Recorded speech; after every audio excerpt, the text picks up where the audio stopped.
Can I just say a word of thanks Sure, before we get sure. started? I want to thank everybody for coming out on this nice fall morning to spend a little time with me.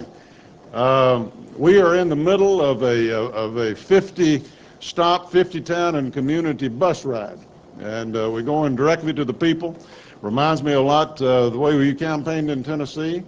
And it's my kind of campaigning, and it's my kind of time, and that is it's getting down to decision time. So we were trying to figure out how to reach the most people and to be with the people in the most direct way. And I've been a radio fan all my life, Bob. We all grew up with it. I grew up listening to Paul Harvey. I know the importance of local radio. And then I grew up to fulfill a little kind of a boyhood dream, I guess. I got to substitute for Paul Harvey every once in a while on the radio. And so when we started to think about this, we said, well, let's do radio and meet the folks. And this is a great forum for doing that. And Bob, I appreciate your being here and you're hosting this for us this morning. Appreciate it. Thank you very much, Senator. I'm very happy to be here. Again, my name is Bob Leonard, and I'm with KNIA, KRLS Radio, and we're out of Knoxville and Pella, Iowa. And on behalf of the management and staff of KNIA KRLS, I'd like to welcome everyone here to the KNIA KRLS Radio Town Hall meeting with Republican presidential candidate Senator Fred Thompson. And today we're broadcasting from Smokey Row in beautiful downtown Pella. We're joined by C-SPAN, CBS, ABC, USA Today, Gannett newspapers, a lot of other media here. Well, you'll let anybody in here, won't you? That's right. And we're also joined by an audience of dedicated Iowa soon-to-be caucus goers, and I'd like to welcome everybody. The format for this morning's program is we're going to spend about 15 minutes with Senator Thompson. I'm going to interview him, and then we're going to spend about 15 minutes taking questions from the audience. And when we go to the audience and we take questions, we'd like for it to be a short question if possible, because we won't have the audio feed for you without a mic, and I will repeat your questions. And given our time constraints, I'm going to assume that everybody in the audience is well assumed and is well familiar with the distinguished career of Senator Thompson, so I'm going to forego a lengthy introduction and get straight to questions. And I'd like to begin with something I read in the Washington Post recently. Ruth Marcus wrote a recent article titled, "Who Elected Iowa?"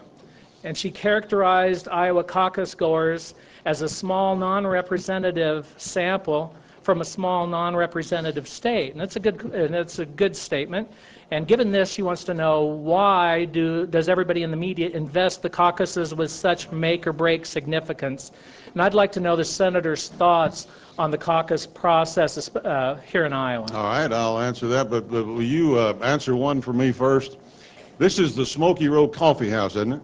Yes, sir. Where's my coffee? Yeah, well, whatever you got. Yeah, all right, you know what I mean. All right, now we got that straightened out. We can get down to business. Iowa is first. Iowa is going to provide the wind to the back of one or more people to put them on this process. It'll probably result in the election of the President of the United States. So just for very practical reasons, that's the way it is, and that's the importance of it. I think that most people recognize that the process that we've got now, it has some advantages and disadvantages. But the strong advantage it has is that it gives a cross-section of Americana. And it lets people from the real world, and not just the media capitals of the world, you know, weigh in early. And you've got Iowa, you've got New Hampshire, you've got South Carolina, you've got others that are early also, and it gives a good sampling of what people are thinking about across the states. They think that this is a small unrepresentative portion of America. So are these polls. When they take polls that they all seem to be so reliant on and think such important, they don't point out what a small sampling of Americana that they have in these public opinion polls. Well, same principle applies here. It's the heartland of America, and it's a good sampling of the way people are thinking, and that's why people place the importance that they do on it, plus the fact that it's really first in the process. And you're okay with that? I'm okay with that. Good. All right. Well, we're okay with that. It'd in be Iowa, okay to too. continue on, yes. All right. All right. Now, I've been to a dozen or so events like this, and I look out in the crowd and I see acquaintances. I've been to Republican and Democratic events, and one of the things that I see after the event are all of the people at the Republican and at the Democratic events. They come together. You see them at church, you see them at community meetings, you see them all over working together to build a strong local community. How come Congress and the President can't do what the rest of what small town America does? Because too many people are interested in more in the next election than they are the next generation. The obligation of leaders of the country is to not only respond to their constituents, but to do what is important for the future of the country and for the stability and the strength and the long-term prosperity of the country.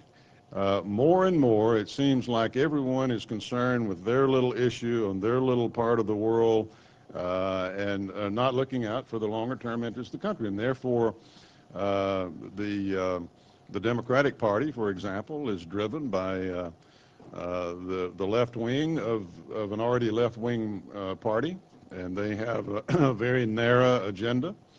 And it results in divisiveness, it results in meanness, it results in fighting over things large and small.